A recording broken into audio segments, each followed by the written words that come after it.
Drug Use and Delinquency, Jesse Piccolo, crj-250, Juvenile Justice. Relationship between substance abuse and teen crime.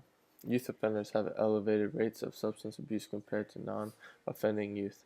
Drug and alcohol use increase the likelihood that youthful offenders will have prolonged interaction with the juvenile justice system. Severe substance abuse is associated with increased rates of committing more serious offenses.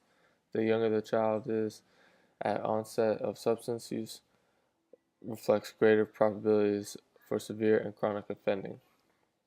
Consistent evidence supports the relationship between substance abuse and criminal behaviors in youth. Effect on mental health.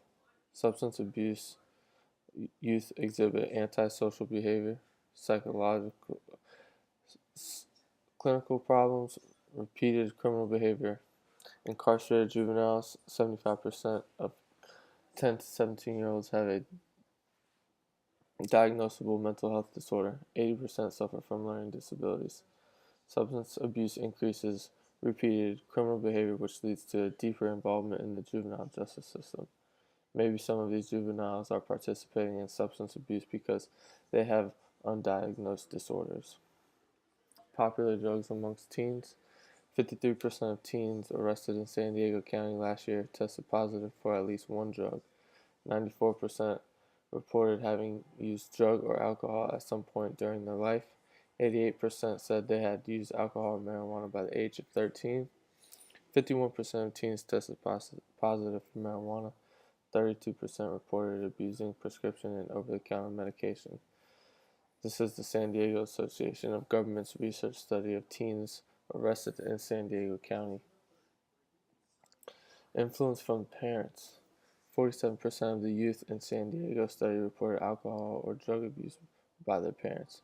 25% reported a parent had been arrested and put in jail. Programs that emphasize family interactions have proven to be most successful. Parent involvement in youth's recovery process established as necessary throughout treatment guidelines. Changes must be made at home in order to maintain long-term results. Parents must provide supervision, support, and boundaries. It's evident that the role of family is extremely important to a child's success. Increased likeliness of drug use. Compared to juveniles who have not been arrested to those who have been arrested once in the past year are twice as likely to have used alcohol, 3.5 times as likely to have used marijuana, 3 times as likely to have used prescription drugs, 7 times as likely to have used ecstasy, 9 times as likely to have used cocaine, 20 times as likely to have used heroin. Consequences of substance abuse. Academics, declining grades, abstinence, increased dropout potential, physical health, injuries/deaths from accidents, effects of overdoses, transmission of diseases, mental health, depression, personality disorder, suicide, developmental lags, withdrawal, delinquency, arrests, adjudication, and intervention by juvenile justice system, family and friends, alienation from friends, dysfunction in families. Drug use in school. This study was done by the National Center of Addiction and Substance Abuse. 44% of students know a classmate who sells drugs. 60% of teens reported their schools are drug infected.